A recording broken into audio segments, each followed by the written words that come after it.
इसका एक पेज और होगा फिर जाके देखो, ये है ना चंडिका के लिए, ये तो दूसरा वाला है मंगलवार में, आगे सब सेम सिर्फ चंद्र नाम भगवान के वो नाम को सुनता है उसमें एग्जैक्टली जो सात भोजन है सब एक ये सात वाला मुझे पता नहीं चला। इसमें सती, फिर धम्मनिचय, प्रीति, प्रसिद्धि, प्रीति समाधि, उपेक्षा, सातवां कौन सा है? वीर्य है ना, पहले धम्मनिचय के बाद वीर्य है। अच्छा, धम्मनिचय के बाद वीर्य होना चाहिए।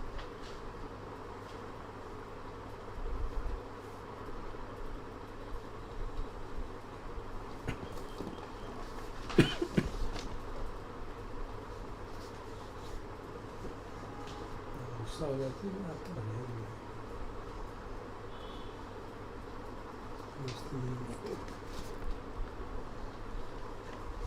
इसमें वीर्य का नहीं दिया और बाकी में दिया है।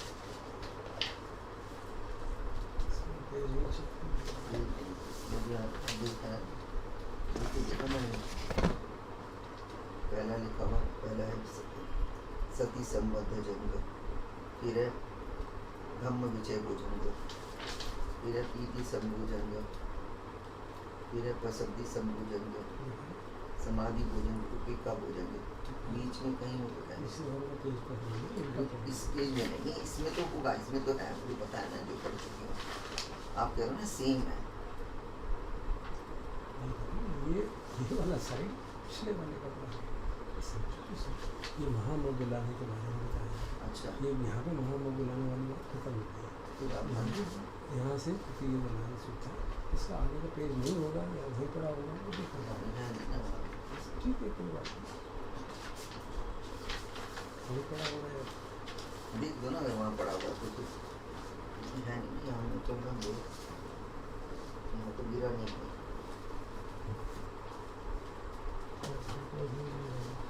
ये होगा तो जरूर है इसमें ख्याल से।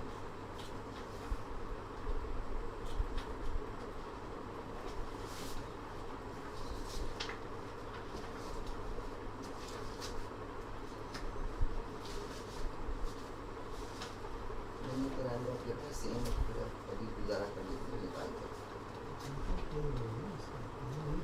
सब सेम था। हाँ, वो तो मुझे पता है सबसे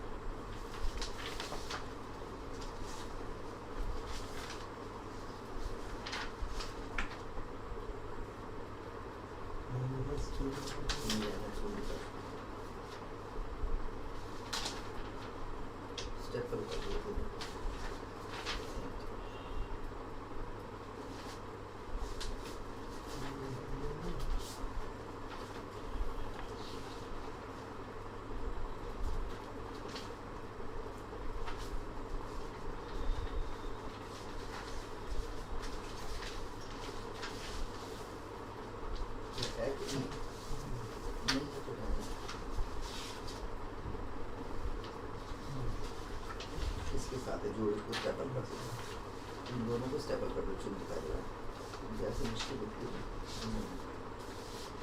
ऐसे स्टेपल कर दो, स्टेपल ये आता है।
इसको फिर कुछ हो गया।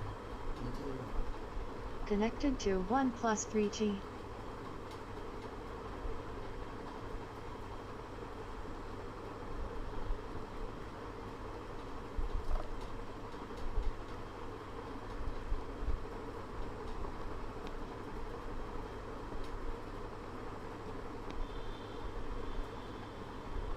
Connected to 1+ 3G.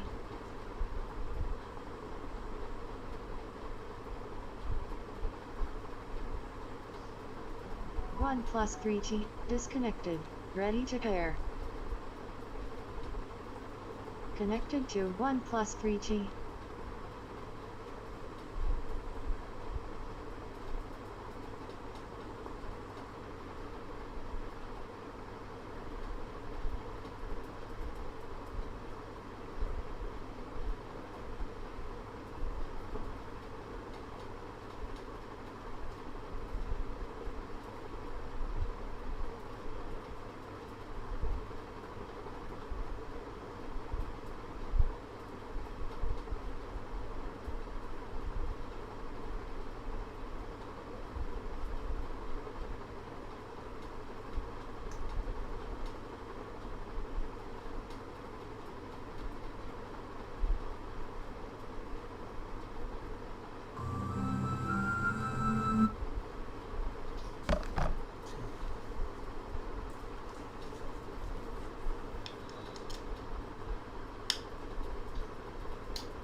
Evening chanting.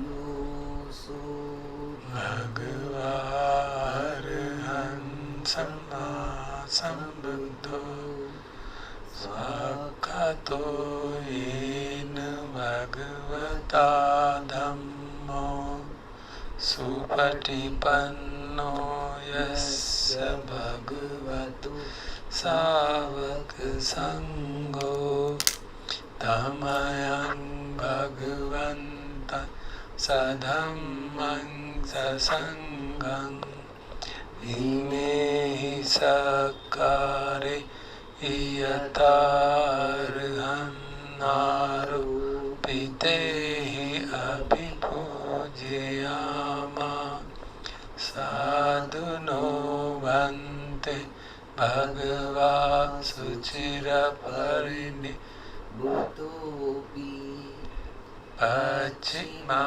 Janatanukampamanasa Hine Sakare Dugatapanakara Bhute Patiganhatu Amhakam Digaratam Sitaya Sukhaya Arhang Samma Sambuddho Bhagava Buddhang Bhagavantang Abhivade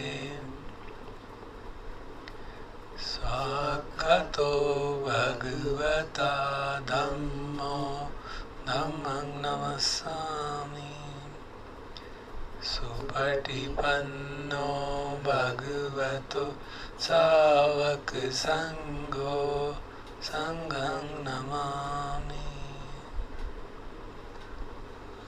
Handmayam Buddhassa Bhagavato Pubbhag Namakaram Karumasi Namo Tassa Bhagavato Arahato Samma Sambuddhassa Namo Tassa Bhagavato Arahato Samma Sambuddhassa Namo Tassa Bhagavato Arahato Samma Sambuddhassa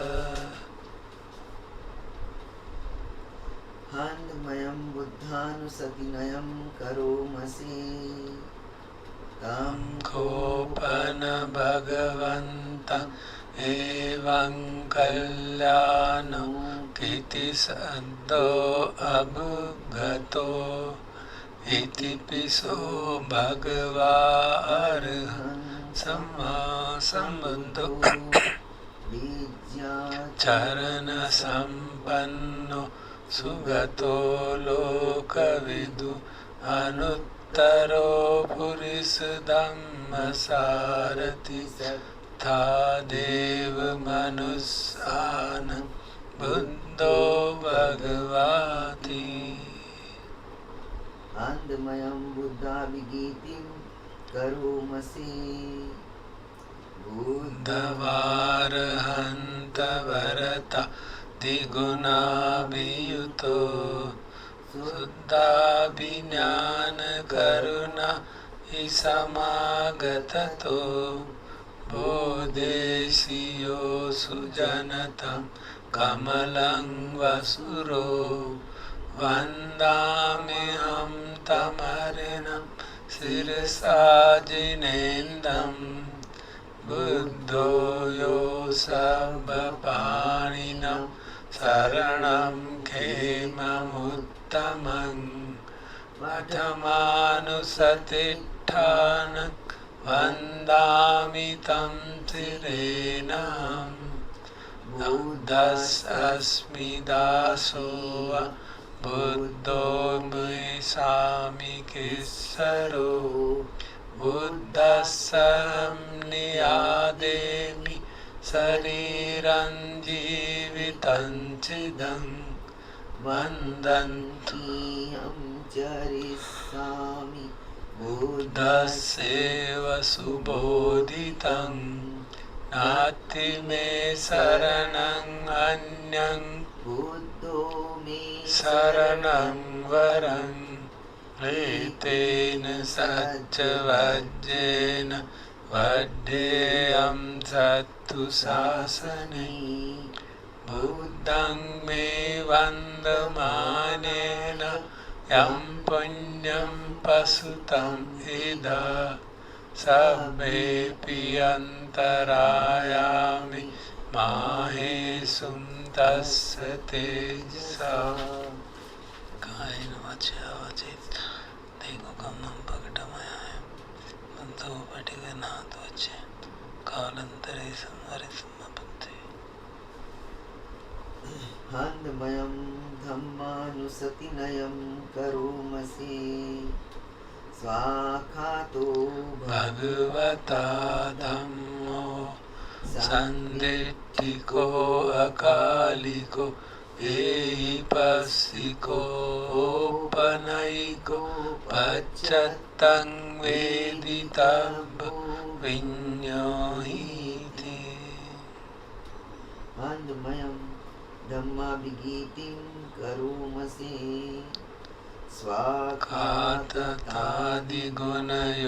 स्वाखाततादिगुणयोगवशेन सेयो यो मार्गपाक परियत्ति विमोक्षभेदो ब्रह्मोकलोकपठन तददारिदारी वन्दाम्यहं तमरं वरधम्ममेतं धम्मो यो सर्वपाणिनं शरणं खेममुत्तमम् ततियानुसतिष्ठान वन्दामि तं शिरेणम् धम्मस्सस्मि दासो धम्मो मे सामिकेश्वरो धम्मस्सहं नियादेमि शरीरं जीवितं चिदं वन्दन्तोऽहं चरिष्यामि धम्मस्यैव सुधम्मतं नास्ति मे शरणं अन्यं धम्मो मे शरणं वरम् एतेन सज्जवज्जेन वड्डेयं सत्तु शासने धम्मं मे वन्दमानाय मानाय यं पुण्यं प्रसुतं इदा सब्बेऽपि अन्तरायामि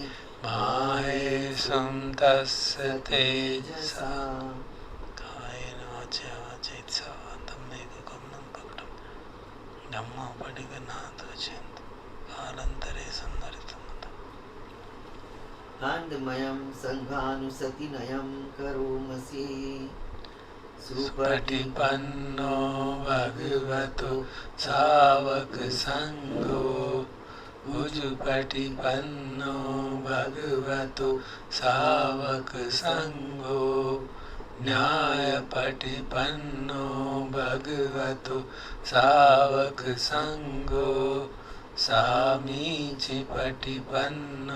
भगवतो सावक संगो यदिदं चत्तारि पुरिसयुगान् अट्टपुरिसपुग्गला एष भगवतो सावक संगो आहुनेयो पाहुनेयो दक्षिणेयो अञ्जलिकरणीयो अनुत्तरं पुण्यक्षेत्रं लोकसाथी आनन्दमयं सङ्गाविगीतिं करोमसि मजो सुपटिपत्तिगुणादियुतो यो अट्टविदो अरियपुङ्गलसङ्गसेठो शीलादिधम्मपवराशयकायचित्तो वन्दाम्यहं तमरियाण घनं सुशुद्धं सङ्गो यो सर्वपाणिनं शरणं खेममुत्तमं ततीयानुसतिष्ठानं वन्दामि तं शिरेणहम् दासो असङ्गो सामि किस्सरो सङ्गस्सहं नियादेमि शरीरं जीवितं चिदं वन्दन्तोऽहं चरिष्यामि सङ्गस्य पटिपन्नतं नास्ति मे शरणं अन्यं संगो मे शरणं वरम् एतेन सच्चवज्जेन वड्डेयं सत्तु शासने संगं मे वन्दमानेन यं पुण्यं प्रसुतं इदा सब्बेऽपि अन्तरायामि माहेशं तस्य तेजसा कायेन वाचा वाचैत्सा संघे गुकम्मं भक्तमयं संघो पटिगनाथोच्यन्तं कालान्तरे संहरितं संघे।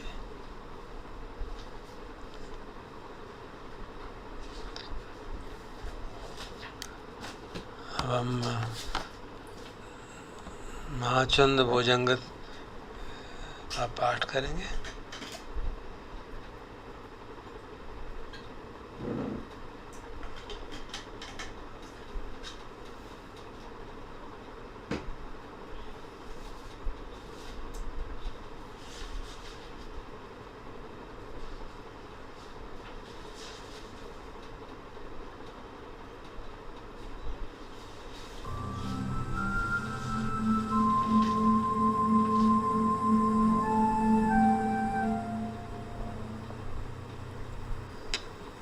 नमो तस्से भगवतो अरहतो सम्मा सम्बुद्धस्स। नमो तस्से भगवतो अरहतो सम्मा सम्बुद्धस्स।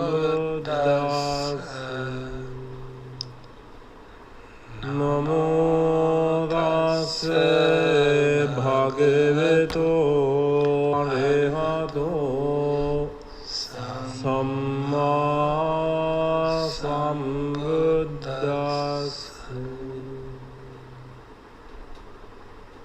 එවං මේ සුතං ඒකං සමයං භගවා සාජගයේ විහෙරති වේලුවනේ කලන්දක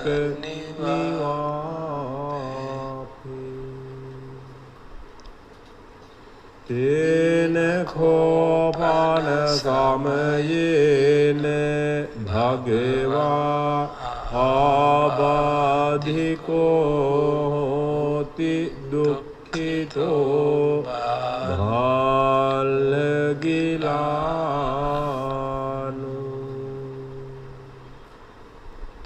අත්ථකෝ ආයස්මා මහාචුන්දෝ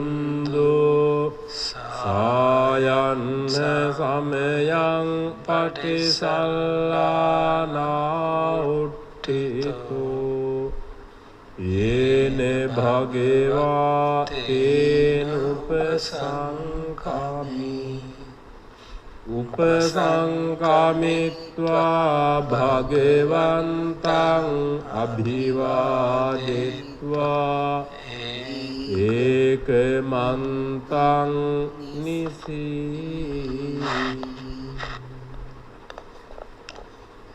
ඒකමන්තං නිසින්නං කෝ ආයස්මන්තං මහාචුන්දං භගවා ඒතද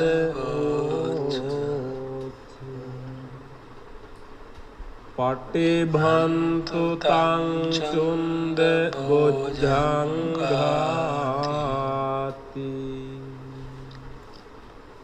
සත්ති මේ භන්තේ බොජ්ජංගා භගවතා සම්මදක්ඛාතා භාවිතා බහුලීකතා අභිඤ්ඤාය සම්බෝධාය නිබ්බානාය සංවත්තන්ති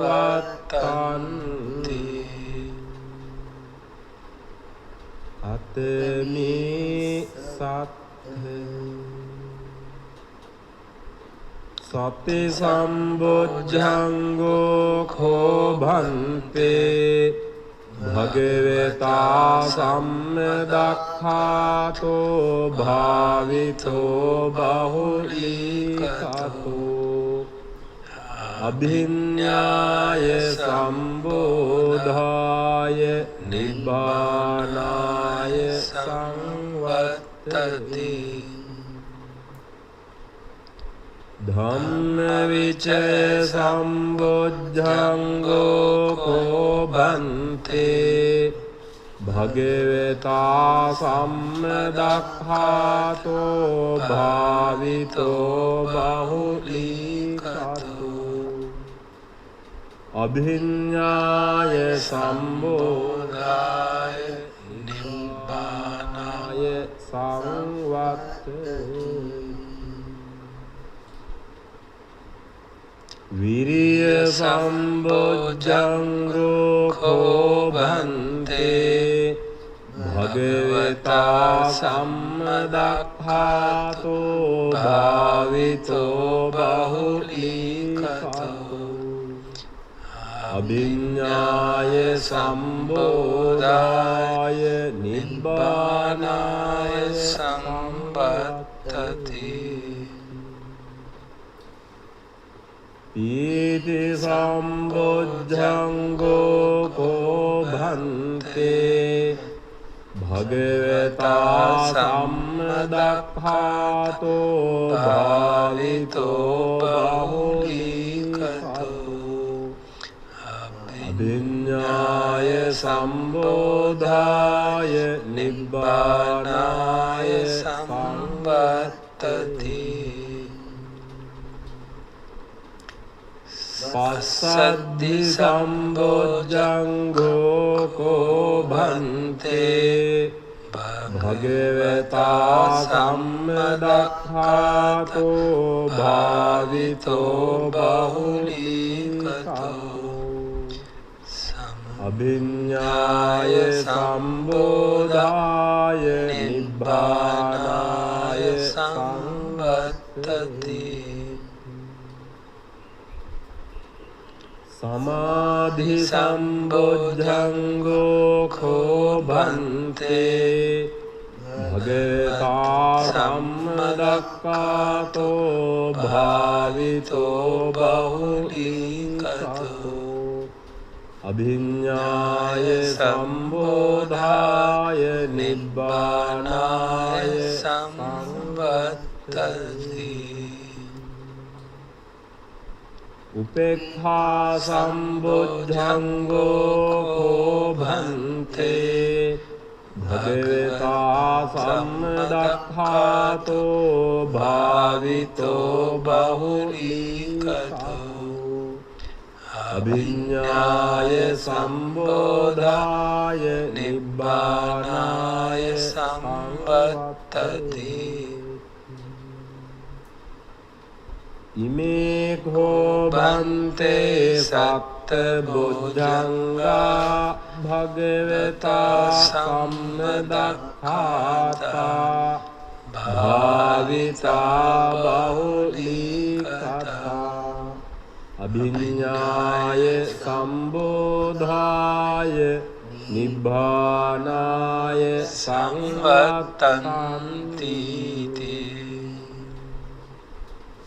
Tagga chunda bojjhanga tagga bojjhangati Idama ocayasma mahachundo samanuñño satta ahosi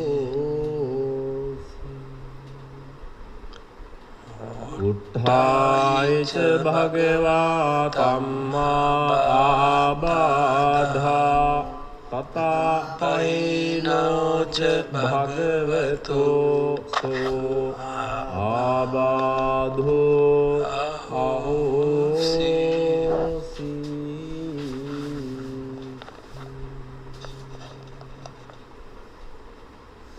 Etena sacca vajjena sotite otu sabbada Etena sacca vajjena sabba rogo enassatu Etena sacca vajjena otu te jaya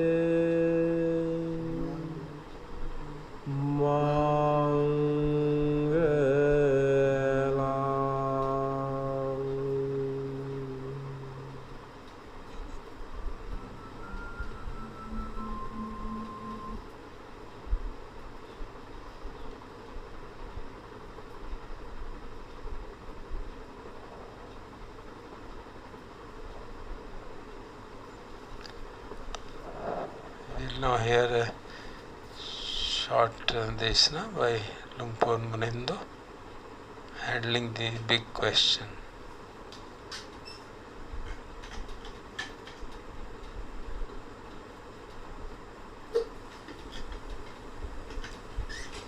Namo tassa bhagavato arahato samma sambuddhassa Namo tassa bhagavato arahato samma sambuddhassa Namo tassa bhagavato arahato samma sambuddhassa Buddhaṃ dhammāṃ saṅghāṃ namasāmi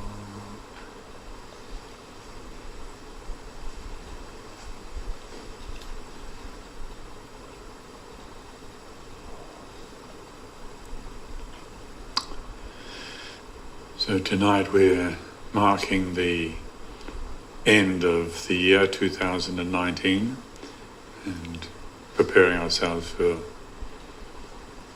what comes next. And I'm sure if we were to check in with each other and ask how the year has been, 2019, we would all have different stories and what sort of a year it's been, and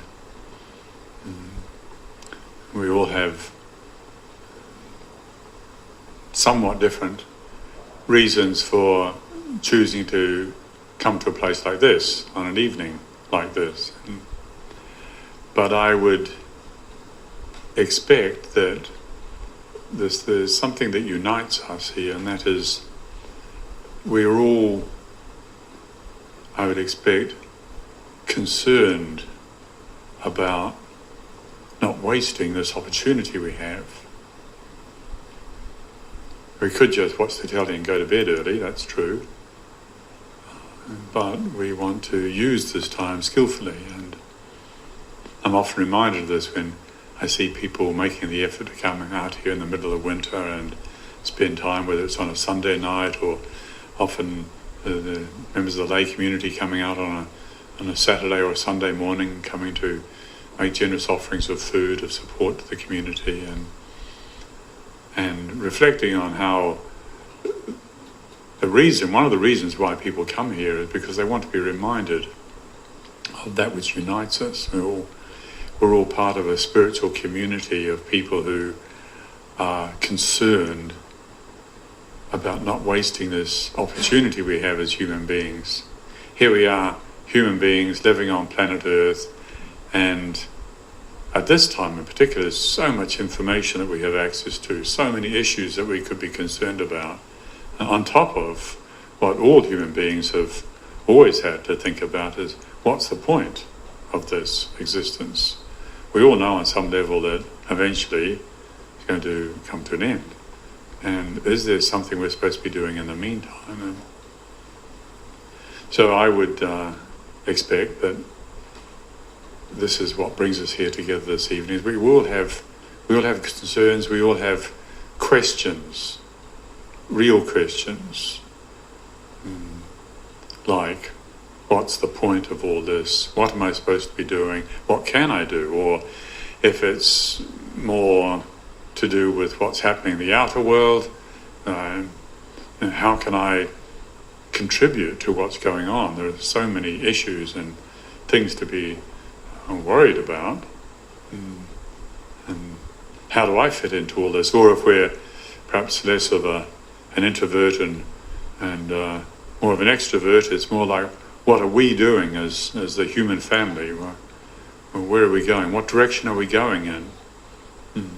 Things seem to be changing at such an extraordinary rate now, and the level of anxiety that comes as a result of that rate of change is that, how do I fit into this? How can we deal with this? So these are all very real questions, and I would think that it's something for those of us who we share a spiritual concern, have a spiritual dimension to our lives, that we spend time contemplating, how do we meet such questions? If we're not careful, some of these questions can really stir us up terribly.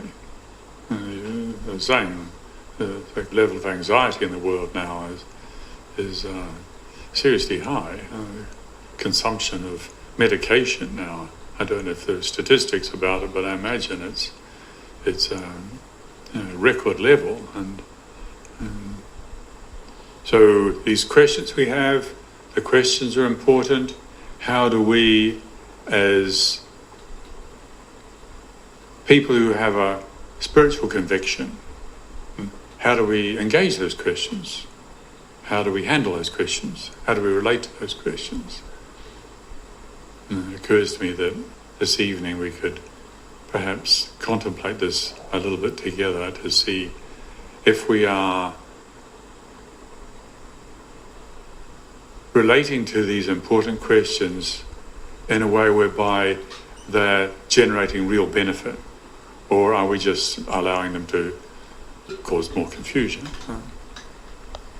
So it seems to me, I've thought about this, and it seems to me there's basically two options with these big questions, these important questions in life, like what really matters, what can I do about this situation, how can I contribute, where are we all going?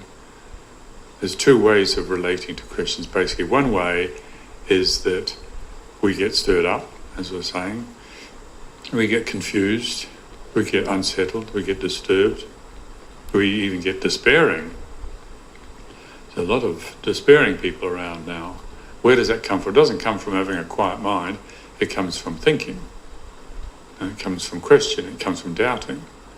And one way of relating to our questions and our doubts is to fall into despair and dissatisfaction and disappointment.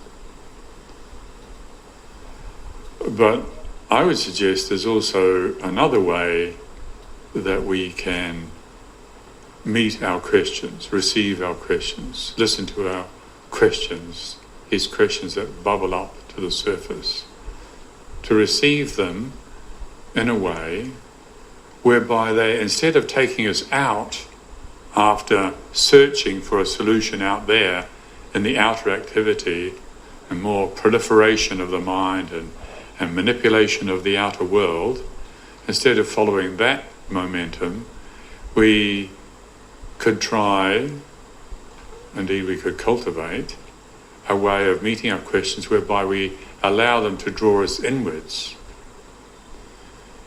And we allow these questions, instead of to challenge us to go out further and become more disoriented and more disappointed and confused, we prepare ourselves, we train ourselves so as to receive these questions as an invitation to go inwards. To actually recognize that really these questions are coming from a place of interest in getting it right. And in some ways they're an expression of faith that there is a solution to all this confusion, all this chaos. Whether it's my personal individual confusion and chaos, or whether it's the chaos and confusion of the world, it can be an expression of our faith that there is a solution that gives rise to these questions. And so one reason why I'm raising it this evening for contemplation is to suggest that we look into this and see, well, how do we receive our questions and our doubts? Do we use it as an indictment? Do we read it as an indictment against our inadequacy because we're not all happy all the time? Sometimes we get confused and upset. Or are we able to listen to these questions and receive them in a way whereby they nourish contemplation? Instead of nourishing proliferation, mental proliferation, they nourish contemplation, inner investigation, which contributes to a feeling of actually taking responsibility for our lives.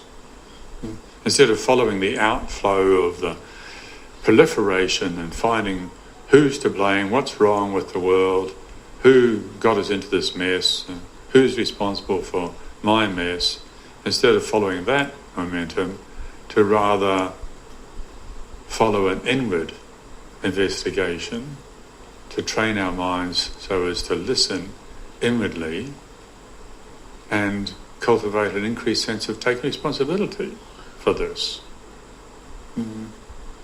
Which, if we engage it really skillfully, could possibly lead us to the opposite. Rather than discontentment, lead us to more contentment. Maybe even lead us to insight, maybe lead us to understanding, to real solutions, things where we could really contribute, and instead of blaming the world and blaming ourselves or blaming anything, actually arrive at a clearer perspective. And so this, of course, as you would imagine, I would be encouraging of, and this is the path of contemplation, and one reason why we put the time aside and invest energy in disciplining our faculties, training our attention so that it can become stilled and collected. A collected form of intention has got a greater degree of clarity to it, and learning how to generate mindfulness, how to generate energy, how to cultivate trust, the spiritual faculties that I was speaking about the other night. If we do this, then there's a better chance that when these real challenging questions that could be threatening arise, there's a much better chance that we'll meet them in a way that's really constructive and inspiring and uplifting. We don't have to feel threatened by the chaos of the world or the chaos even of our own mind. We don't have to. Maybe we still do, but to recognize, to have confidence that this is not, we don't have to see change and imbalance as an indictment against who we are or an indictment against the world, but it's something to invite inquiry, investigation.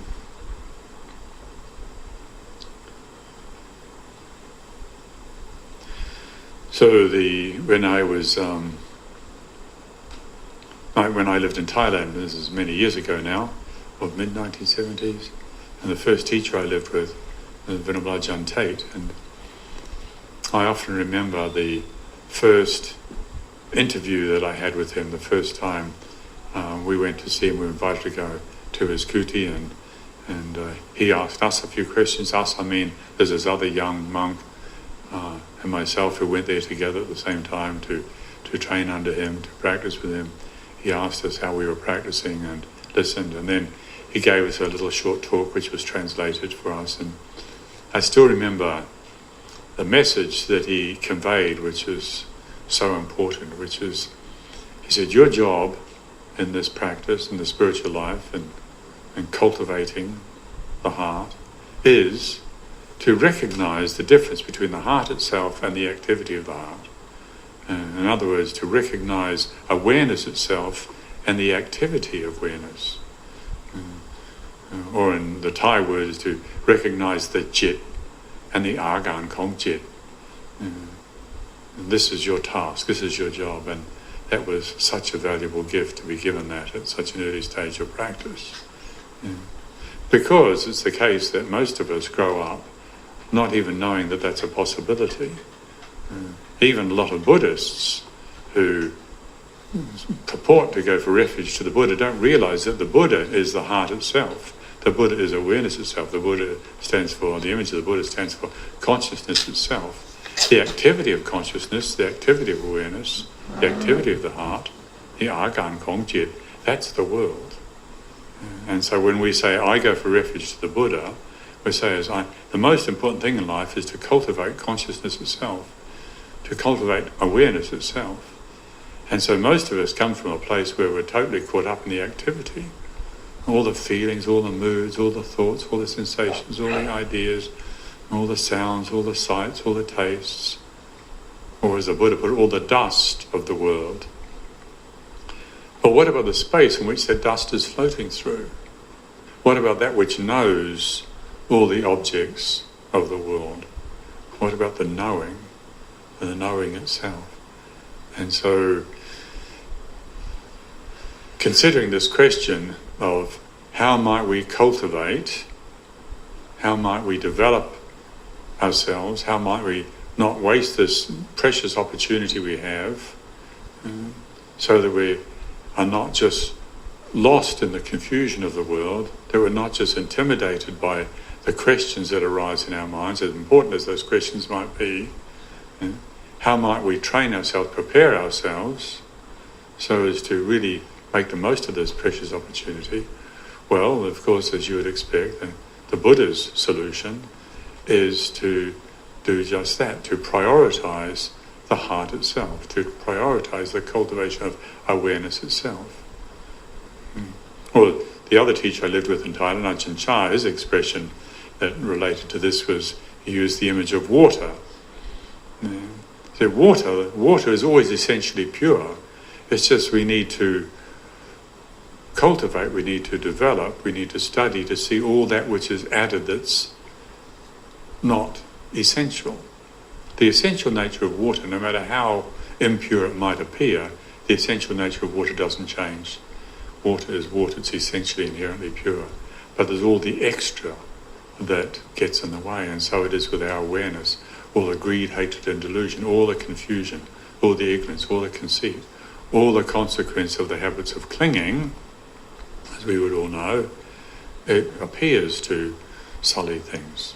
The essential nature, we can assume, at least from the perspective of Buddhist teachings, is already inherently there. It's what we're looking for. Now, it makes a huge difference whether that's the way we approach life. Do we approach life with a confidence and a trust in the inherent purity of awareness, the inherent purity of the heart itself, and then an interest in developing the clear seeing which recognizes that which is not inherent, that which is not pure, that which is not essential, and then letting go of it? Is that our approach? Or do we approach life with the conditioned view, as, well, at least I know in my case, I was brought up with a story that actually you're born damaged, and you've got to spend your life striving to become worthy. You're going to strive to prove that you're lovable, that you're valuable. And this attitude of always striving to prove something, to get somewhere, to overcome something, well, there's consequences to that. And so in terms of this contemplation of how we could skillfully prepare ourselves to engage the great questions of life, I think it's really worth checking to see what kind of assumptions are we operating out of. Fortunately, we now have these teachings from the Buddha which that suggest that we don't have to believe in the idea that we're inherently damaged and we've got to prove our value. It's more a case of actually letting go of all that's extra, all these self-images, all these stories, all these opinions, all the history that we carry around, all the mistakes I've made, all the problems that I've got, all the hindrances I have to overcome. If we haven't understood the Buddha's teachings well enough, then even though we might be familiar with some of these practices and exercises, we can still be approaching life and approaching our practice with an idea that there's something inherently wrong with me. I've got to do something to prove myself, prove my worth. And these questions that come to us, these important questions, how do we meet them? Well, if we are used to actually always striving and always trying to get somewhere, then maybe we meet those questions in a way whereby instead of drawing us inwards and leading to increased contentment and clarity and calm and confidence, these real and understandable questions just stir us up and draw us out and make us feel even more inadequate. A lot of the spiritual exercises, if we pick them up in the wrong way, they can really hurt us. And it reminds me of a young fellow I met some years ago who came to visit, and he was, as I recall, the impression I had anyway, he was quite a renowned Tai Chi teacher. And this guy was, he was just so yanged out, if that's a valid expression. He was just so extreme, so intense, just like so wired and scared. And not only did he scare me, but he was also scaring himself. He was in a terrible state. The way he was picking up his Tai Chi exercises wasn't taking him to balance. He was in some ways impressive, but there was on an inner level a certain intense degree of imbalance and discomfort. And the same thing applies with Buddhist meditation practices. It's not rare, sadly it's not rare that you can hear of people who have thrown themselves into the training with great gusto and enthusiasm and faith and confidence and energy and sincerity, and then they nearly push themselves over the edge. In fact, just a couple of days ago, somebody, actually a good friend who I've known for many years, many years, shared with me his experience back in the I think the 70s it was, when I was going to Thailand. He was going to India, and he and his wife had been studying some Tibetan teachings and been very inspired, and decided the thing to do was just to go to India and find a Tibetan Lama that they could train under and do the real practice. And so they went out there, and they found, sure enough, they found a Tibetan Lama, and they found a place to stay in this monastery, and threw themselves into practice. And it wasn't very long before this guy, he'd never told me this before. I knew he'd had a hard time, but I didn't realise that he was in a state of serious paranoia. And all these visualizations they were supposed to be doing, and all these techniques that they were supposed to be practicing, and the competition between all the Westerners there, and who was having getting the special secret teachings from the Lama, and all these practices were not leading to contentment. They were in fact leading the opposite direction, leading to discontentment, and he very, very nearly had a complete breakdown while he was there. And this is not rare. Thankfully he left in time and put it all back together again. But sadly, there are some cases where people give themselves these teachings and don't manage to get it back together again. They get they end up so disintegrated and have such an intense breakdown that they never actually recover, which is tragic. And so it's like climbing a mountain. We might like to think that the view from the top of the mountain is going to be great, and we might admire other people who've been up there and taken photographs that they put on their Instagram and so on. But that doesn't mean to say that we are prepared for climbing the mountain. We need to really prepare ourselves properly, skillfully. And often that means also gradually and humbly finding out where our weaknesses and where our strengths are, and questioning the assumptions that we're operating out of. On our Forest Sangha calendar, those of you that have the calendar would hopefully have read the verse, the Dhammapada verse there, 290, which for this month says it is wisdom which leads to the letting go of a lesser happiness in pursuit of a happiness which is greater.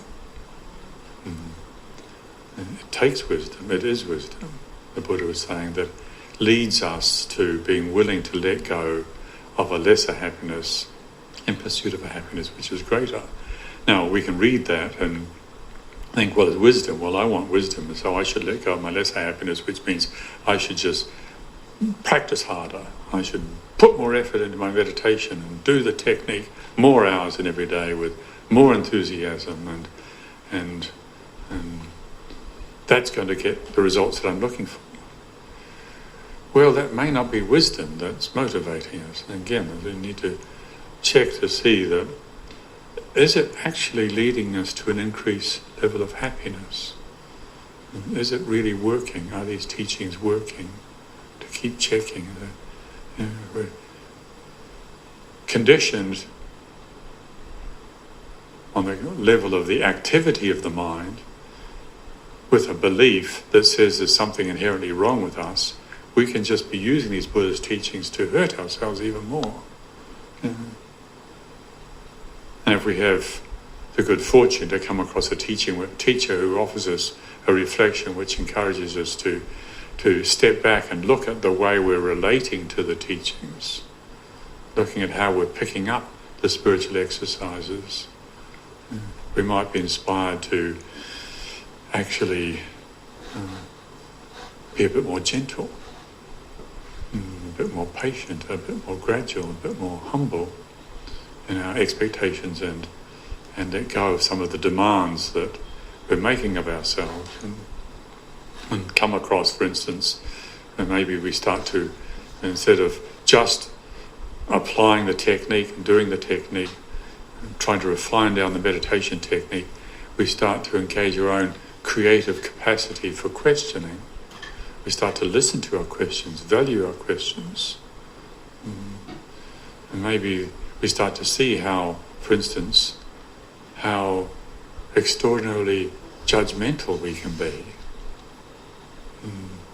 If we're conditioned very early on in life with the image, the suggestion that we're somehow damaged and we've got to prove our worth, we've got to improve ourselves, and we can be always taking a position against where we're at.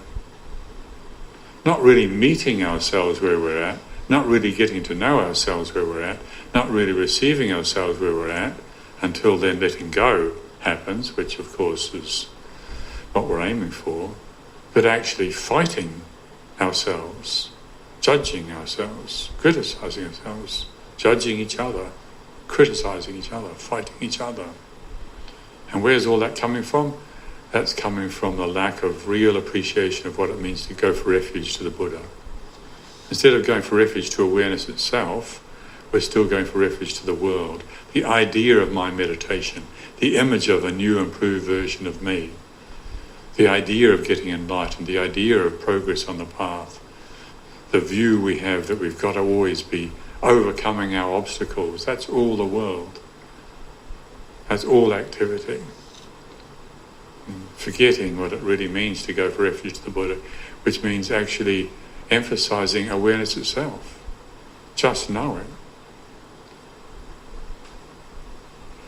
Just knowing, being willing to meet ourselves where we're at in the moment and having confidence in that.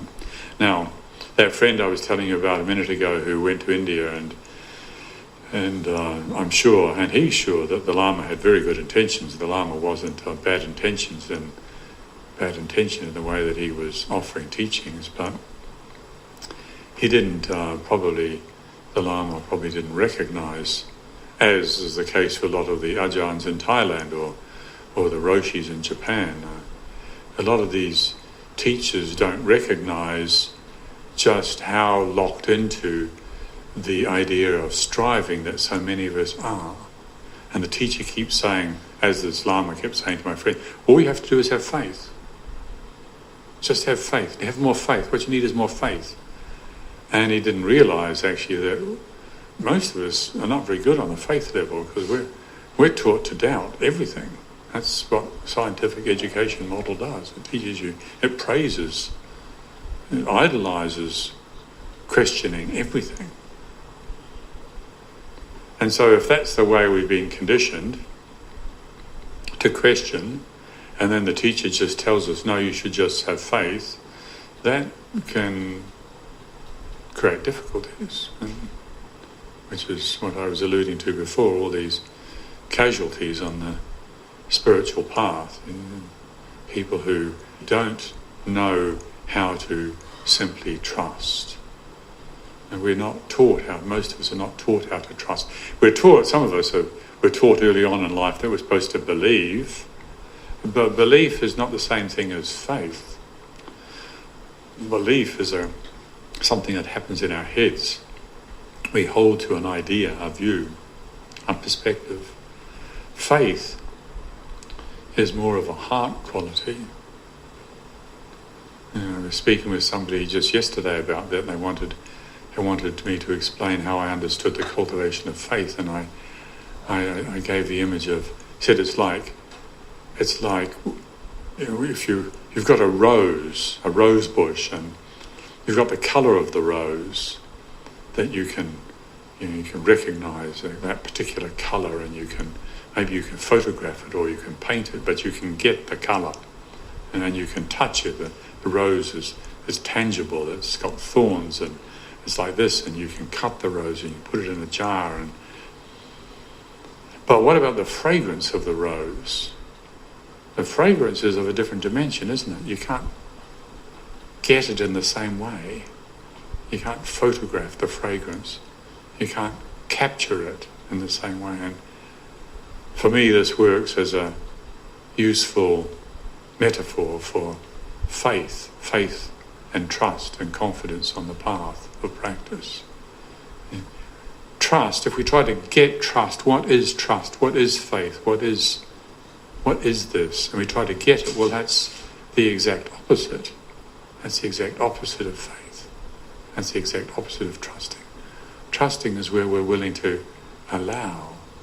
Another good image and another good exercise, and those of you that go for holidays in Corfu or such places, maybe know what it's like to swim in the ocean and go floating.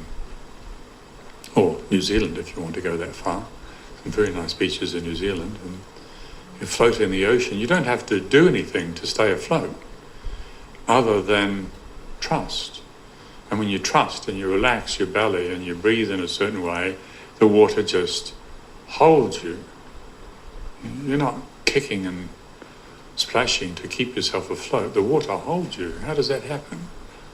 Well, it can happen. But there is a little something that we need to do for it to happen. That little something is tremendously important, because as soon as we contract our belly and distrust and inhibit the breathing, then we start to sink again. And so approaching the spiritual journey when we don't even know how to trust is very, very risky business. So once again, getting back to how do we approach life's big questions? How do we engage the challenges that we're all called to face, the chaos, the confusion, the apparent impossibility sometimes, personal and global? Do we immediately default to clinging to our fears and doubts, or do we engage our reaction, our fears and our doubts, and learn how to trust? Fear and doubt are not necessarily the enemy or the opposite of faith and trust and confidence.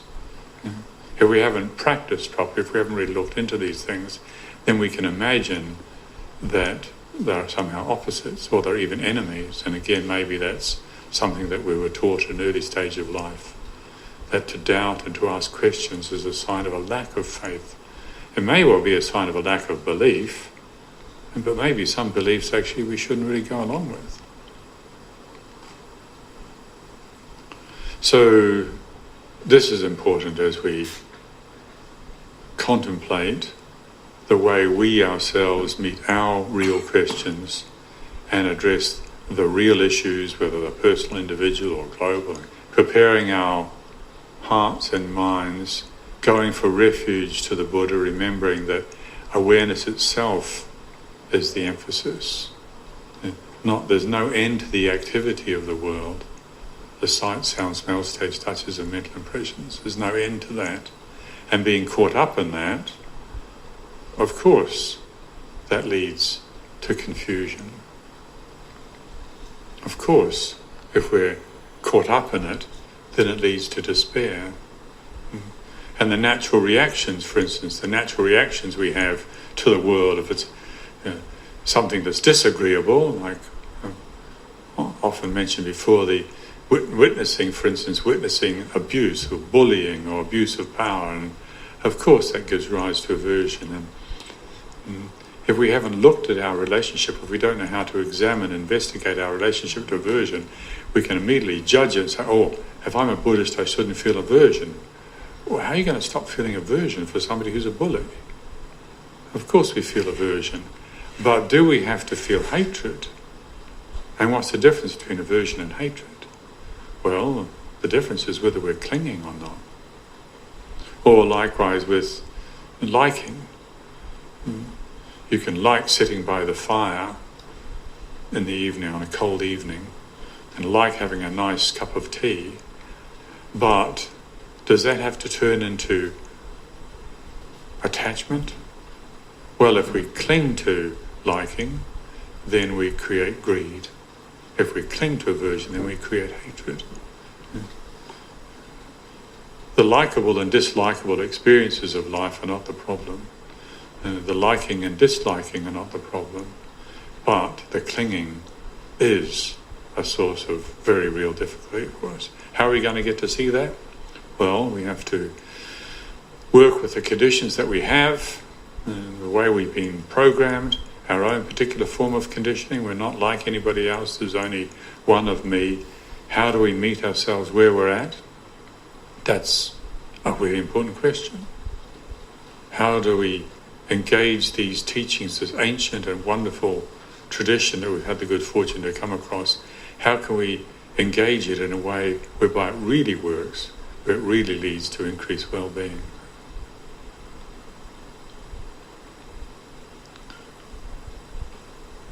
Probably some of you have heard before that I often like to talk about the difference between goal-oriented practice and source-oriented practice. And one reason why I like to talk about that is because it was such a turning point for me personally, and I've seen for a lot of other people as well, that when you're conditioned with the idea that somehow you're damaged and you've got to always prove your worth and strive to overcome your difficulties and achieve the goals in life, when we're conditioned in that way and we bring that conditioning to the spiritual journey, as I was saying before, we can really tie ourselves up in knots terribly. You know, after my first rainy seasons, I ended up in hospital. I was such a mess. They flew me down to Bangkok, and the abbot of the monastery I was living in arranged me to get put into hospital, and they ran all these tests on me. Actually, they couldn't find anything wrong with me. Not physically, there wasn't anything wrong with me, not really. But certainly I tied myself up in knots, and because of the approach that I was taking to practice. So always following the conditioned assumptions of our worldly mind and forgetting the refuge as awareness itself, letting go of the world as the practice. Forgetting that means we can just spend all our time running around in a circle, trying to get better concentration, trying to have better insights, trying to find the best teacher, or trying to find the best monastery.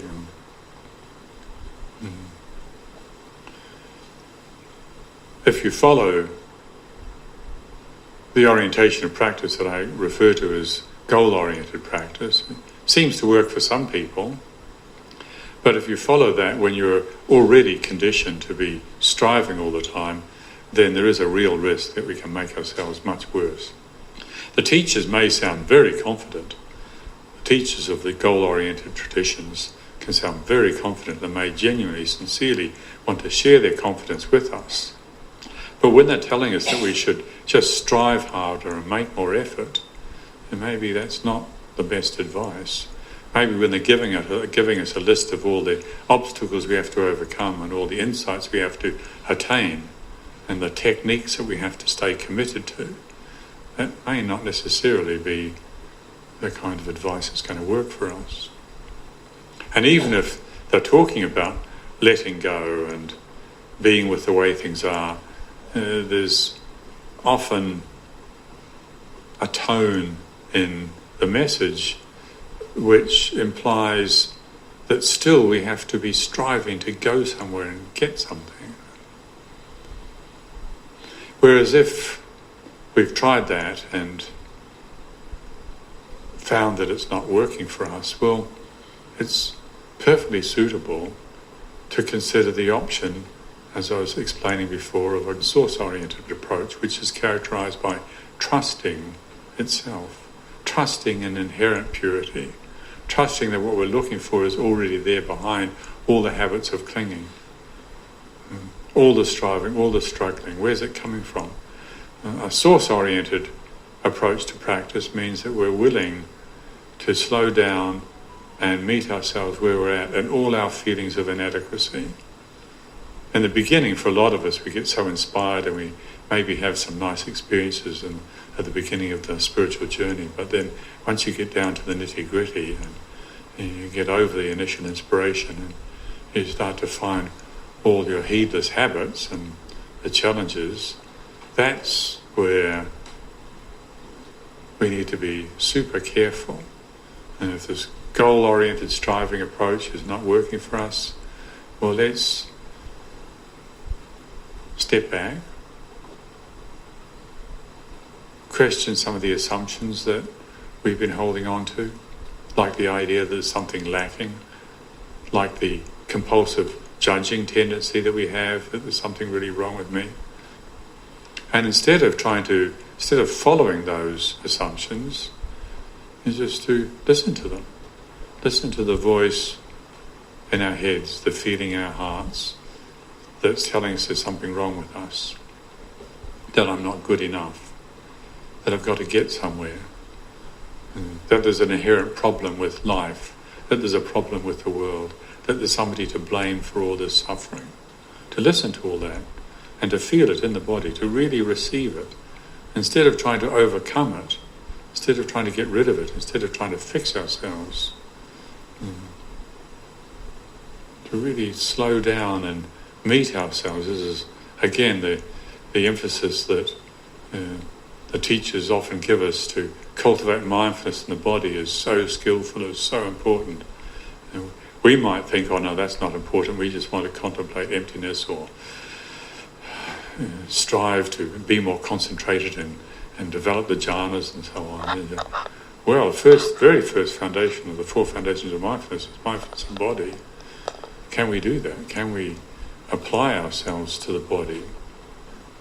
Cultivate awareness, sensitivity. What does our big toe, how does our big toe feel right now?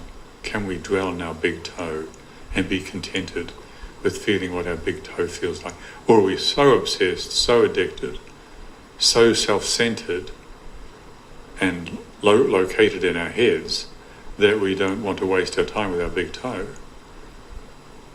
That which brings us back to balance and contentment and understanding might happen because we come out of our heads and stop trying to develop the jhanas and just feel what our big toe feels like. Feel what it's like to just gently walk up and down. 20 paces up and down. And not trying to get anywhere, not trying to do anything, just can I be contented simply walking up and down? Or do I always have to be striving to get there? If we get interested in these such questions and in such an approach, which as I was saying is, I like to call the source-oriented approach, then maybe we see how obsessed we've been all these years. We're trying so hard, thinking that this is virtuous. It's not virtuous to be fighting ourselves. And if that's the disposition, if that's the habit that we have, to always try to be overcoming things and getting the answers and breaking through to the insights, that's not trust, that's not faith, that's not going for refuge to the Buddha, Dhamma, Sangha. When I go for refuge to the Dhamma, that's like saying, may the Dhamma manifest when the Dhamma is ready. That's going for refuge. And that's trusting in Dhamma. But is that what we're actually doing?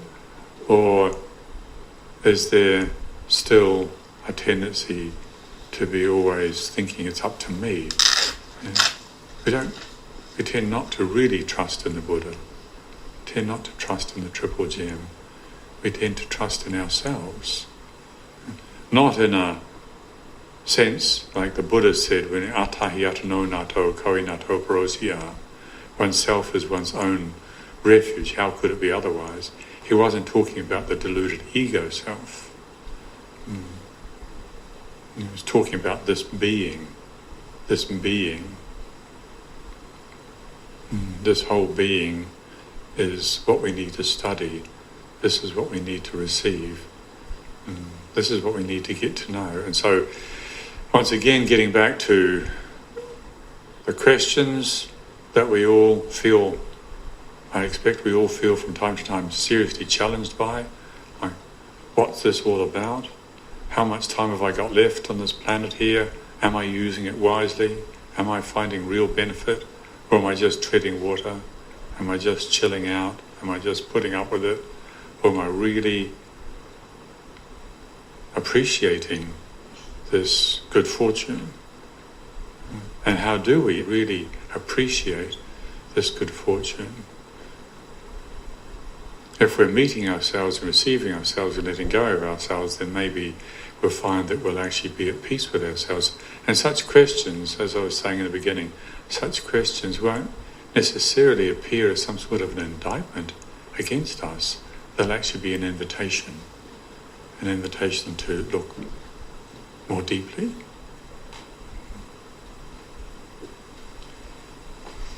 Dhamayang Dhammajataya Sadhukarang Dadamase.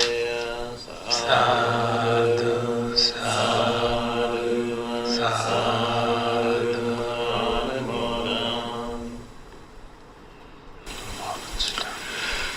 Namo tassa bhagavato arahato samma sambuddhassa.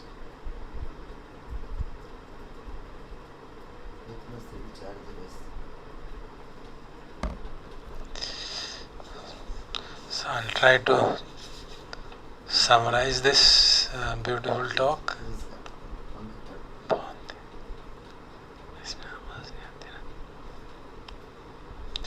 तो उन्होंने शुरू किया क्योंकि ये पिछले साल के last day 31 दिसंबर की टॉक थी, तो उन्होंने कहा कि यदि आप चर्चा करते हैं आपस में कि कैसा साल बीता, तो अलग अलग कहानियाँ, अलग अलग रीज़न बताए जाते हैं। लेकिन मैं सोचता हूँ कि हम सब लोग आज के दिन यहाँ इकट्ठे क्यों हुए हैं। आप लोग अपने घरों से इतनी ठंड में यहाँ आए हैं, आराम से वहाँ बैठ सकते थे, एंजॉय कर सकते थे। तो यही बात है कि हम सब जानते हैं चाहे कि जो एक मानव जीवन की अवसर मिला है उसको हम खोए ना, उसका इस्तेमाल कर सकें। तो उसके लिए यही है कि हम ये जानना चाहते हैं कि सब जीवन का मतलब क्या है। हम पैदा हुए और मर जाएंगे, तो ये सब का क्या उद्देश्य है। क्या कई लोग होते हैं जो इस बात को एक इंट्रोवर्ट की तरह समझते हैं, कोई एक्सट्रोवर्ट होते हैं। इंट्रोवर्ट मतलब जो अंदर की तरफ देखते हैं इस सवाल के उत्तर में, और कुछ लोग जो बाहर देखते हैं उनको लगता है बाहर बहुत बदलाव है, बाहर बहुत परेशानियां हैं, समाज में बहुत दिक्कतें हैं, जिस कारण से बहुत एंग्जाइटी होती है, परेशानी होती है, दवाइयाँ खानी पड़ती हैं, और कुछ ना कुछ वो करते रहते हैं ताकि बाहर की परिस्थिति सुधर जाए। और ये एक तरीका है जिसमें हम संसार की ओर ध्यान दे रहे हैं।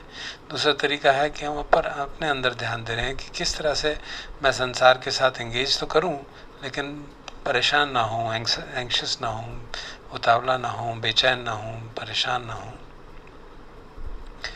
केवल बाहर के संसार को मैनिपुलेट करके करने में जो दिक्कत है उसकी ओर उन्होंने ध्यान दिलाया कि इसी तरह से चाहे वो हमारा अपना पर्सनल क्योस हो, चाहे संसार में जो क्योस है, उस सब का सलूशन ये है कि हम ठीक से समझें कि ये प्रकृति का पार्ट है। और हम कंफ्यूज्ड भी हैं, परेशान भी हैं, तो भी एक प्रकृति का पार्ट है। तो बाहर की परेशानियाँ, परिस्थितियाँ, हमारी अपनी परेशानियाँ हमको कॉन्टेम्पलेशन की तरफ ले जाएं, ना कि प्रपंच की तरफ, और हम बाहर ढूंढने लगे अपने परेशानियों का कारण। ये एक दो तरह की चीज़ें हैं जो हम कर सकते हैं। और हम लोग जो कह रहे हैं यहाँ जो आए हैं वो वही हैं जो अंदर की ओर जाना चाहते हैं, समझना चाहते हैं, संसार को और लोगों को ब्लेम ना करके इसको ठीक से समझना चाहते हैं, ताकि परिस्थिति को समुचित रूप से हैंडल किया जा सके। और इसीलिए आवश्यक है कि हम पहले मन को शांत कर लें, जो माइंडफुलनेस है, सती है, उसको डेवलप करें, समाधि का थोड़ा अभ्यास करें, श्रद्धा का जो 5 इंद्रियां हैं, श्रद्धा, वीर्य इत्यादि, वो सब इंद्रियां हमारी, तो वो सब प्रिलिमिनरी प्रैक्टिसेस हैं जो कि इसलिए ताकि हम इन्वेस्टिगेट कर सकें और समझ सकें कि संसार में क्या हो रहा है और कैसे हमको संसार मतलब बाहर का संसार और हमारा संसार किस तरह से हम उसको इन्वेस्टिगेट कर सकते हैं। तो उन्होंने बताया कि जब वो थाईलैंड में गए थे मिड 70s में, पहले वो अजान थे के साथ गए थे, वहाँ उनके साथ कुछ समय बिताया। तो कहते हैं उन्होंने टॉक दी और उन्होंने अंत में सब कुछ जो ट्रांसलेट करके मुख्य बात यही बताया कि स्पिरिचुअल लाइफ का मतलब यही है कि तुम अपनी हार्ट को पहचानो और हार्ट की एक्टिविटी में मत फंस जाओ। मतलब अवेयरनेस को पहचानो, चित्त को पहचानो, और जो चित्त के अंदर उबड़ खाबड़ हो रही हो, उथल पुथल हो रही हो, उसके साथ परेशान ना हो। तो कहते हैं बहुत ही महत्वपूर्ण देशना मुझे इतनी यंग एज में मिली थी, जो मेरे साथ हमेशा रही है, कि हम जब कहते हैं हम बुद्ध में रिफ्यूज टेक्स बुद्धम शरणम गच्छामि, तो उसका मतलब है हम अवेयरनेस में रिफ्यूज ले रहे हैं। तो वही वो बात हमें कह रहे थे कि हम सचमुच में वैसा करें, सिर्फ मुंह से वैसे बोले ना।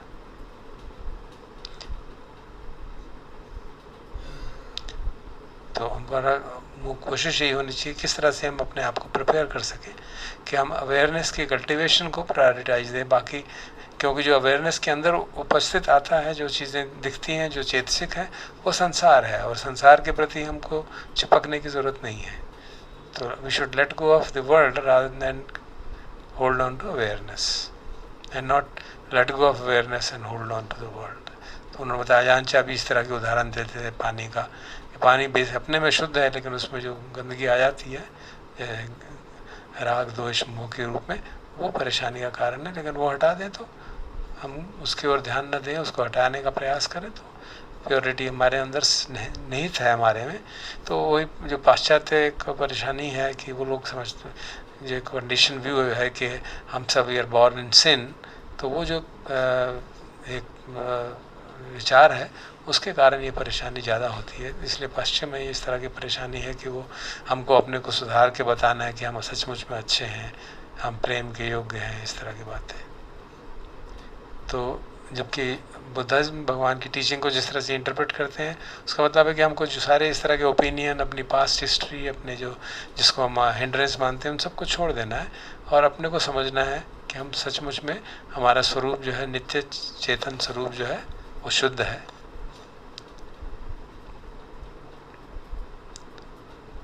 तो उन्होंने कुछ उदाहरण भी दिए लोगों के।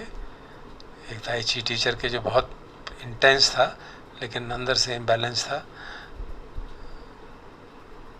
बहुत इसी तरह से कई लोग कहते थे कि साधना भी उसी तरह से करते हैं, बहुत मेहनत से, बहुत एनर्जी से करते हैं, और कई बार वो एज से चले जाते हैं। जैसे अपने मित्र का उदाहरण दिया कि जब वो थाईलैंड गए, उनका मित्र तिब्बतन लामा के बाद भारतवर्ष में आया, बड़ी गहन साधना करते थे, और वहाँ पे क्योंकि बहुत लोग थे तो आपस में कंपटीशन होने लगा, किसको ज़्यादा इंसाइट मिल रही है, किसकी समाधि ज़्यादा पुष्ट है, किसके विजुअलाइजेशन अच्छे हैं, और उस चक्कर में वो सचमुच करीब करीब टूट ही गया था, उसका मानसिक इम्बैलेंस हो गया था।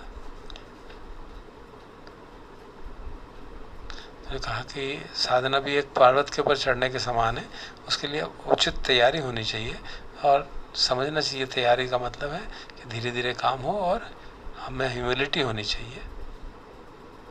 भगवान की जो दंपति की कोटेशन उन्होंने कही कि जो समझदारी इसी में है कि हम छोटी सुख को छोड़ के बड़े सुख के लिए आगे बढ़ें। लेकिन इसका मतलब कई लोग ये लगा लेते हैं कि हमको और बहुत मेहनत करनी चाहिए, और अधिक मेहनत करके इम्बैलेंस हो जाता है, क्योंकि अपने आप को परेशान करना कोई विजडम नहीं है। हमारा हमेशा चेक करते रहना चाहिए क्या जो मैं काम साधना कर रहा हूँ उससे मुझे ज़्यादा प्रसन्नता मिल रही है, ज़्यादा शांति मिल रही है, ज़्यादा समता में हूँ। तो मैंने कहा कि मेरे टीचर ऐसे थे, मेरा सौभाग्य था कि मेरे टीचर थे जिन्होंने मुझे इसी ओर ध्यान दिलाया। उन्होंने कई और उदाहरण दिए इस तरह के कि फेथ और बिलीफ का फ़र्क समझाने की कोशिश की कि बिलीफ तो हमेशा एक किसी चीज़ में विश्वास करने की बात है, जबकि फेथ जो है कॉन्फिडेंस की बात है।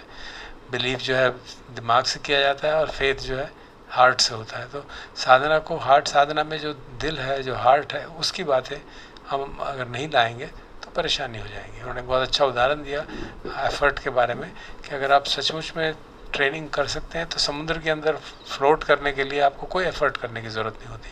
थोड़ा सा आपको एडजस्ट करना है अपने शरीर को इस तरह से कि शरीर के समुद्र के ऊपर आप फ्लोट कर सकें, और अगर आप ज़रूरत से ज़्यादा एफर्ट करेंगे तो शायद डूब ही जाएंगे। तो इसी तरह से साधना का भी उन्होंने उदाहरण दिया कि हमको साधना समझ के करनी चाहिए कि हम हमेशा स्ट्राइव करते रहें कुछ पाने को। मेरा मन बहुत बेचैन है, मेरे मन में बहुत, जैसे जान सुबह तो बताते हैं कि मन में बहुत बेचैनी है, बहुत सारे विकार हैं, उनको मुझे हटाना है तो कुछ मैं पाऊँगा। कहते ये सब बातें भ्रम की बात है, क्योंकि जो सत्य है, जो अवेयरनेस है, वो हमेशा अवेलेबल है। तो इसलिए फिर वही जो पहले भी हमने उनसे सुना था, goal oriented practice and source oriented practice. Goal oriented में हमें कुछ अचीव करना है, गुड अटेन करना है, तो उससे परेशानी हो जाती है। उन्होंने बताया अपना उनका एज जो अनुभव था, पहले बास के बाद वो बहुत बीमार हो गए थे क्योंकि वो बहुत ज़्यादा स्ट्राइव करने लगे थे, और बाद में धीरे धीरे जैसे वो बैलेंस आया तो उस तरफ बढ़े। सोर्स ओरिएंटेड मतलब कि जो हमारा वास्तविक सत्य है वो तो शुद्ध चेतना है, और वो हमेशा उपलब्ध है, उसके अंदर कोई कभी भी कोई करप्शन नहीं हो सकता। हमारा शुद्ध शायद स्वरूप जो है हमेशा बना रहता है। तो उन्होंने बताया कि जो इस गोल ओरिएंटेड प्रैक्टिस के टीचर हैं कई बार बहुत कॉन्फिडेंट होते हैं, वो कहते हैं कि नहीं, ऑब्स्टेकल्स हैं, इनको ओवरकम करना है, सारे हिंड्रेंसेस को हटाना है, बहुत ध्यान ऑपरेट करने हैं, उनका टोन अच्छा रहा। उनका जब वो ये भी कहते हैं कि आपको समता से रहना चाहिए, आपको जैसा है प्रेजेंट में रहना चाहिए, लेकिन उनका टोन ऐसा होता है कि कुछ ना कुछ करते रहना है। तो इस कारण से कई बार कई साधकों को बहुत दिक्कत हुई है। वो बता रहे थे कि वो बैलेंस नहीं रख पाते। तो जो हम रिफ्यूज की बात कहते हैं, धम्मम शरणम गच्छामि, इसका मतलब है धम्म हमारे अंदर मैनिफेस्ट होगा। धम्म तो है ही है, हमें कोई अपनी एफर्ट करने की ज़रूरत नहीं। जो उसको मैनिफेस्ट करने के लिए हमको सबमिशन की ज़रूरत है, हार्ट को सबमिट करने की ज़रूरत है कि हम अवेयरनेस के साथ रिफ्यूज लें तो धम्म अपने आप मैनिफेस्ट हो जाएगा। तो इस तरह से उन्होंने उदाहरण दिया वॉकिंग मेडिटेशन का, सिर्फ आगे जा रहे हैं पीछे आ रहे हैं, कोई उद्देश्य नहीं है। मुख्य ये देखना है कि क्या मैं इससे ही संतुष्ट रह सकता हूँ। तो ये बैलेंस चेक करना है कि क्या मैं ऑब्सेस्ड हूँ कि मुझे कुछ ना कुछ करते रहना चाहिए।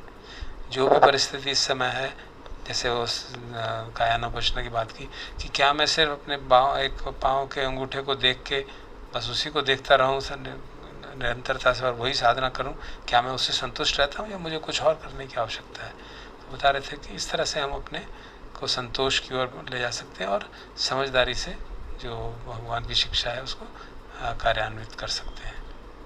तो जब संसार की जो परेशानियाँ हैं उनको भी इसी तरह से हम हैंडल कर सकते हैं, जिस तरह से अपने अंदर की जो परेशानियाँ हैं कि हम अपने आप को पहले शांत कर लें, चित्त को समता में रख लें और ये समझते रहें कि जो भी है वो प्रकृति के नियमों के अनुसार हो रहा है।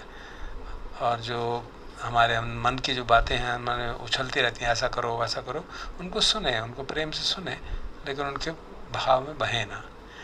और जैसे अगर परिस्थितियाँ ऐसी हैं कि अवर्शन जागता है तो जागता है, उसको सहन ले, बस अवर्शन के साथ चिपकाव ना हो।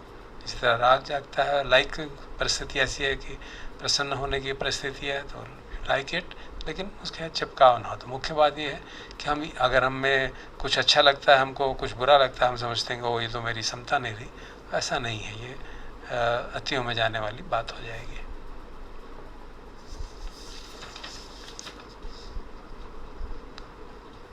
तो जैसे उन्होंने उदाहरण दिया कि जो भगवान की एक गाथा है अत्ता ही अथनो नाथो, इसका मतलब वो अत्ता किसे मतलब वो हमारी इंडिविजुअल डिल्यूटेड सेल्फ की बात नहीं कर रहे थे, वो हमारे सारे बीइंग की बात कर रहे हैं कि हमको सबको सारे को इकट्ठे रह के स्टडी करना चाहिए, तभी हम अपने नाथ बन सकते हैं। ना कि ये कि मुझे अपना एफर्ट करना है और मैं अपने आप को ही सुधार के रहूँगा। तो जो बड़ा प्रश्न उन्होंने शुरू में उठाया था, उन्होंने कहा उसके लिए हम ये सोच सकते हैं कि हमारे पास कितना समय है, हम उस जितना भी समय बचा है उसको समझदारी से इस्तेमाल करें। जो परिस्थिति है ऐसा नहीं कि चलो किसी तरह से कट जाएगा, कि जो मेरा अच्छा अवसर मिला मुझे मनुष्य जीवन का उसको इस्तेमाल करें और जो सोर्स है उसके ऊपर विश्वास करें, बुद्धम शरणम गच्छामि पे सचमुच विश्वास करें।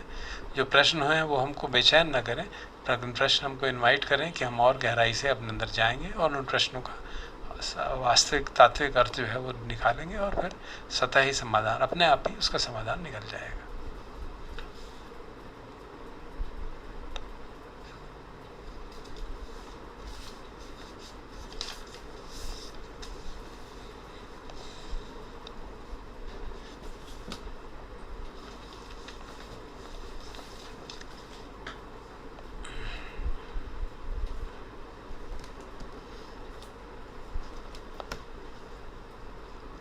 उपेक्षा भावना ना,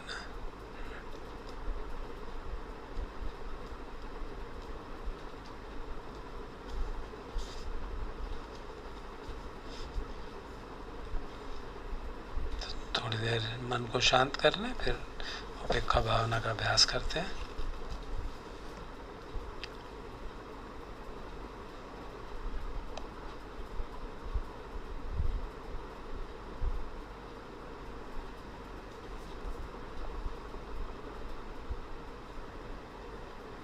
कुछ इस टॉक के टाइमिंग में जो इन्होंने इंडिकेट किया था और वो गलत निकला, तो इसलिए समय कम रह गया। तो शायद कल सुबह में उपेक्षा भावना ही करेंगे, अभी संक्षेप में कर लेते हैं।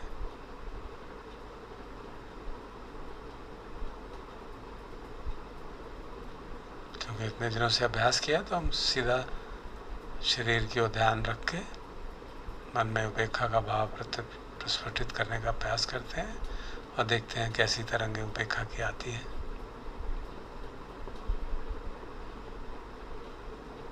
ये समझते हुए कि उपेक्षा भाव सभी ब्रह्म विहारों में सर्वोपरि, सभी बोधि के अंगों में सर्वोपरि और पारमियों का एक बहुत महत्वपूर्ण पारमी। हमारी जो साधना है वो भी उपेक्षा भाव के आधार पर ही होती है। सती का बेस यही है, नॉन जजमेंटल अवेयरनेस, क्या कोई हम जज नहीं करेंगे, प्रतिक्रिया नहीं करेंगे, उसको अच्छा नहीं मानेंगे। जो भी हमारे अनुभव में आ रहा है, अवेयरनेस में जो भी आ रहा है, उसको जैसा है वैसा देखेंगे, प्रतिक्रिया नहीं करेंगे। इसी को उपेक्षा भाव कहते हैं। तो इसलिए उपेक्षा भाव हमारी साधना से सीधा जुड़ा हुआ है। उपेक्षा भाव में जो कमी आती है वो इस कारण से कि हम कर्म सिद्धांत को ठीक से नहीं पहनते और इसलिए दुख की परिस्थिति में बेचैन हो जाते हैं, बहुत ज़्यादा दूसरों को दोष देने लगते हैं। तो इसलिए उपेक्षा भाव के लिए एक चैंटिंग करते हैं कर्म सिद्धांत की। तो हम शरीर को देखते देखते ही वो चैंटिंग करते हैं।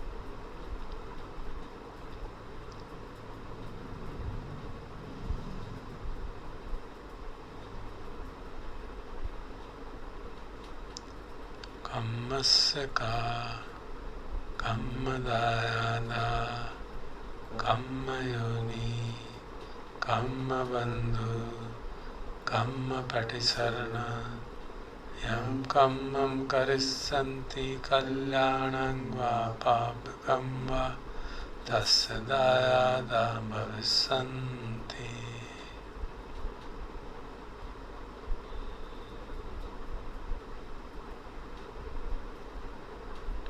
और उपेक्षा भाव का आधार सम्यक दृष्टि, चार आर्य सत्यों का देख पाना, ठीक से उनको समझ पाना, जीवन में उनका साक्षात्कार करना।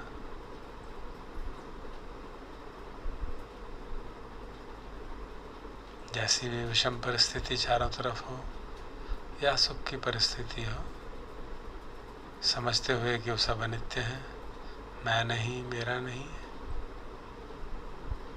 तो समता का भाव, उदासीनता का भाव नहीं, समता का भाव, हृदय की कोमलता बनी रहे ताकि दुखी के दुख को हटाने का संकल्प प्रबल रहे, सुखी के प्रति उसके सुख में भागीदारी का सब प्रबल रहे, ईर्ष्या का भाव न जागे।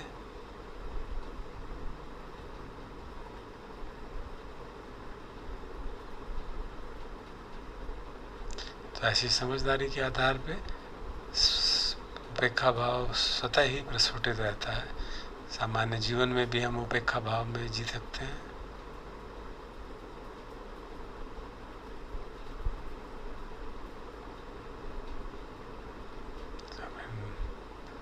विचारों को मनन करते हुए शरीर की ओर उपेक्षा की तरंगों को व्याप्त होने देते हैं।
उपेक्षा सहगतेन चेतसा एकं दिशं परित्वा विहरति तथा द्वितीयं तथा तृतीयं तथा चतुर्थम् इति ऊर्ध्वम् अधोतिर्यं सब्बदि सब्बत्तताय सब्बावन्तं लोकं मत्ता सहगतेन चेतसा विपुलेन महद्गतेन अपमानेन अवेरेण अव्यापज्येन परित्वा विहरति। मैं विपुल महान असीम उपेक्षा को मैत्री भरे चित्त से निर्वैर निर्द्वेष होकर सभी दिशाओं में सभी लोकों में अपने प्रति और सभी के प्रति सभी दिशाओं को व्याप्त करते हुए विहार करता हूँ। तो सभी दिशाओं की तरफ ध्यान करके उस तरफ जिनको हम जानते हो उनके लिए भी ऐसी शुभकामना कि वे सब अपेक्षा भाव में विहार करें।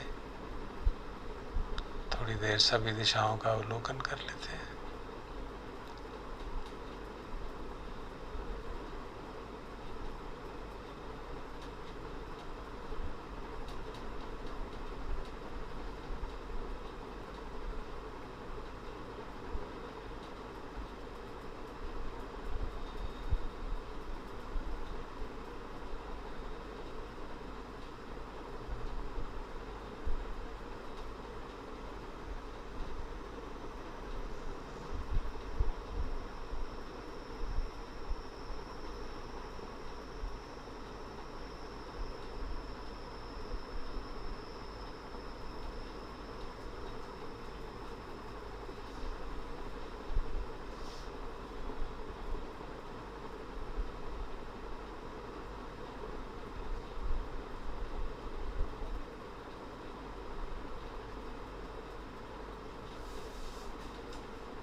सभी प्राणियों की दृष्टि सम्यक हो ताकि सब सुख से रह पाए। ऐसे ही मंगल कामना करते हैं सब मिलके। सर्वे सत्ता सुखी होन्तु सर्वे होन्तु सुखिनो सर्वे भद्राणि पश्यन्तु मा किञ्चित् पापमागमः मा किञ्चित् शोकमागमः मा किञ्चित् दुःखमागमः। सच्ची उपेक्षा के लिए सबकी दृष्टि स्पष्ट हो, सम्यक हो, क्योंकि तभी अकुशल कर्मों से बचा जा सकता है और कुशल कर्मों का संपादन हो सकता है और तभी हम सुख से रह सकते हैं। और सुख का मतलब एक समता से, शांति से। आठों लोक धर्मों में मन की चित्त बनी रहे समता, चित्त कंपायमान न हो, तो सचमुच में परम सुख, परम शांति का अनुभव होता है।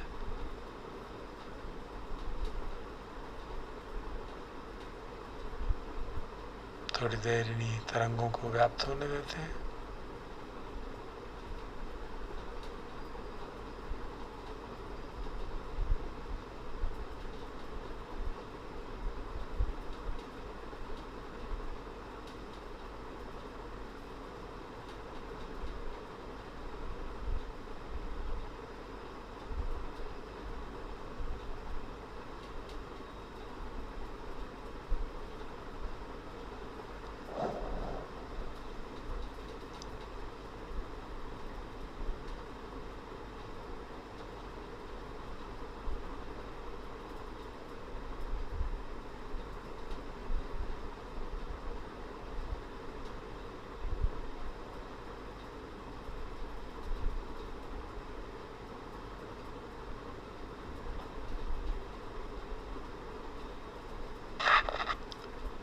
भवतु सर्वमङ्गलं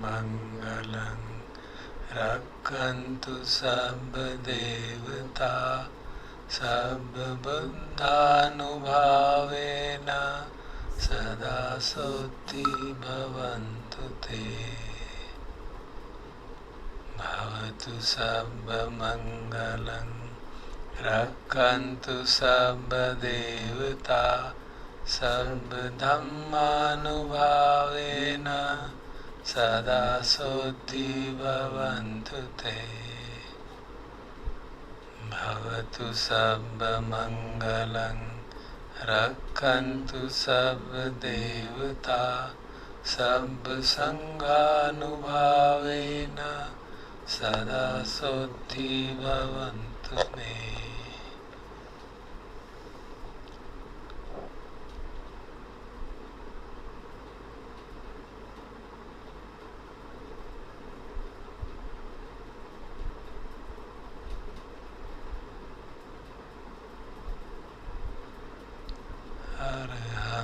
सम्मा सम्बुद्धो भगवा बुद्धं भगवन्तं अभिवादेमि।